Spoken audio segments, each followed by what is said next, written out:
Hi everybody, let's talk about carrier phrases for students that have autism or learners that have a disability that impacts their language.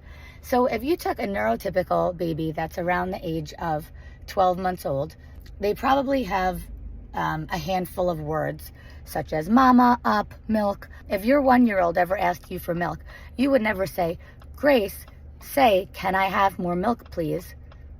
She's only speaking in one word, and what's going to happen is that she's going to be able to ask for dozens and dozens and dozens of things using one word before she's able to expand on her sentence or increase her mean length of utterance. And so when we're working with learners with autism or that have a disability that impacts their language, and they are functioning around a level 1 on the VB map, which is 0 to 18 months old, so they can ask for a handful of items, that's not when you're going to want to increase their mean length of utterance, and there's a few reasons why. One, focus on getting your learner to ask for hundreds and hundreds of things. Don't worry about how long their sentence is or putting the words can I have before asking for something. Two, when you have a learner that has a language disability or autism, oftentimes if you teach them to add the word can I have in front of everything that they say, what often happens is that phrase becomes overgeneralized. And then what you get is something like, can I have more up? Or can I have go? And it just doesn't make sense because they're not understanding when they're supposed to use it because they've just been reinforced for having added it to anything that they say. So they're going to say it with everything.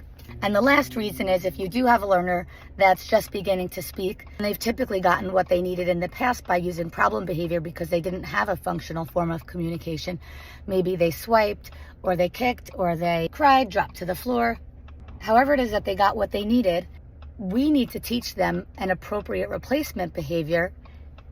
And additionally, that appropriate replacement behavior needs to be easier or equal to what they were doing. Swiping to get what you want is pretty easy.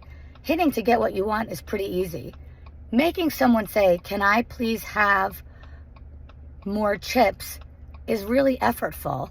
And what likely will happen is that your learner is going to choose the latter because you're now making them say 5 words when all they had to do was swipe you to get it. So just focus on the word for now.